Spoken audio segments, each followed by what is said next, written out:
Okay, thank you everyone. Well, hello everyone, my name is Ellie O'Connell and I am one of the Education Officers here at Health and Care Professions Council. Firstly, I would like to thank my colleague Shyster for her session on introducing us to some of the revisions we've made to the standards of education and training. So this will have provided you with a better understanding of some of the wider changes we have made.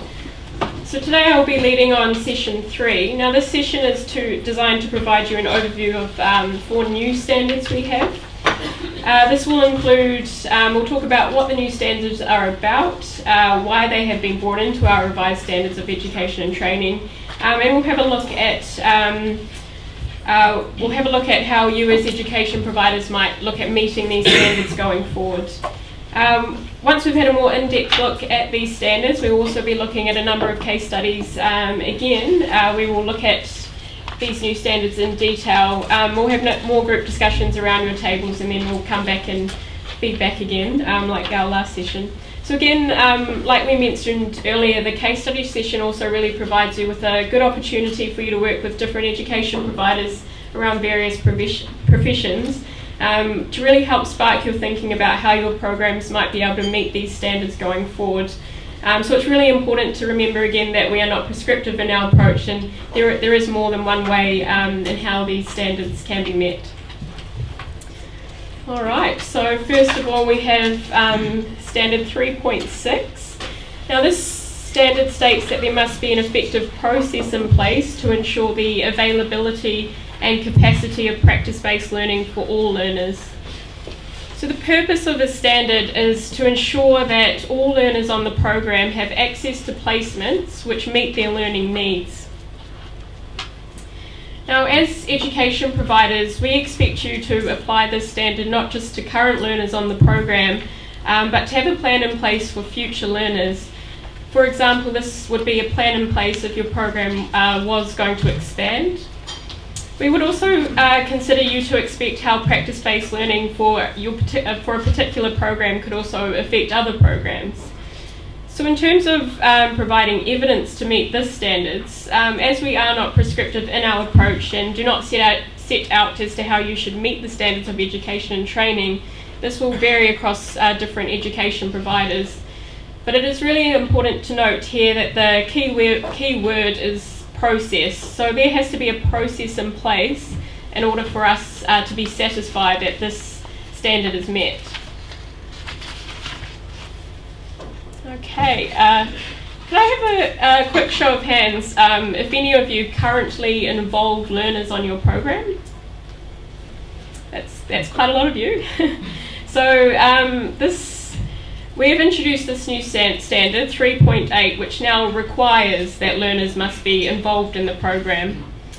So we want you as education providers to identify how the experience of learners is central to the quality and effectiveness of the program. Now, the main reason for the introduction of this standard is that learner input has always been an integral part of programs for many years, especially in higher education. And although previously our standards did not explicitly require this, the majority of programs are already doing this, as we've just seen.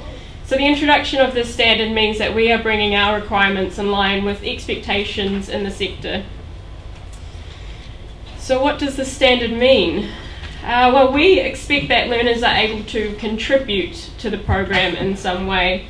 So it is simply not enough to say that they are involved through their learning.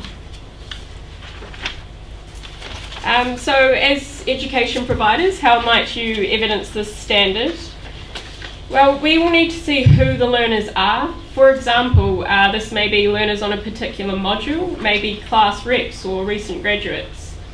You will need to demonstrate how they are involved, and does this involvement mean that they are contributing to the program?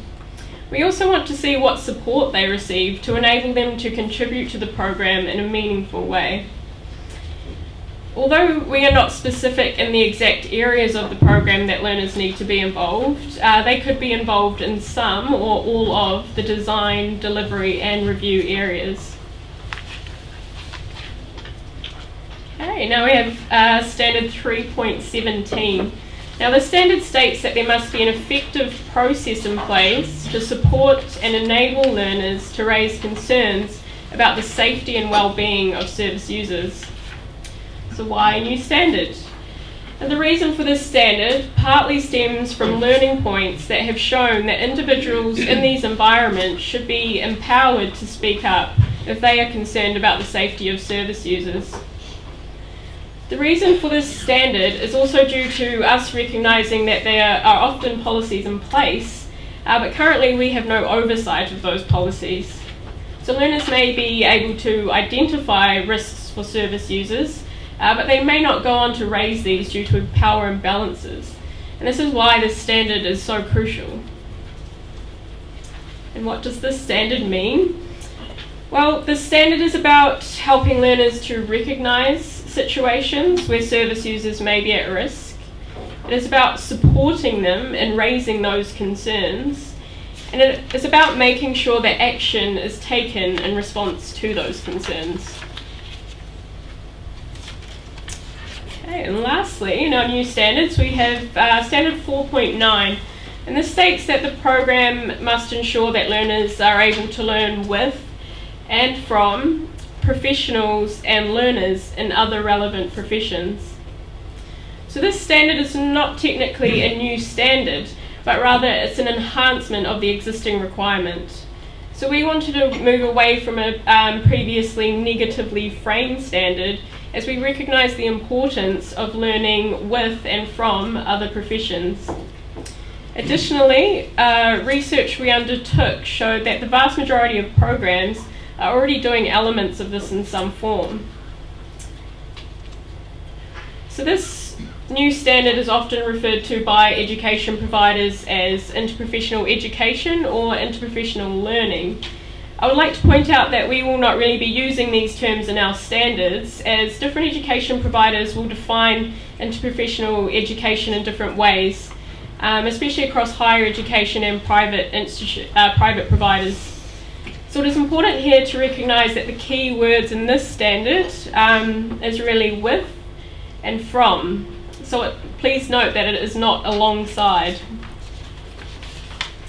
And we state other relevant professions in this standard. Now this could mean other health and social care professions, but it could also mean professions outside of health and social care. For example, speech and language therapists and educational psychologists often interact with teachers. Social workers and paramedics often interact with police officers. So it is about identifying what interaction is relevant to your learners.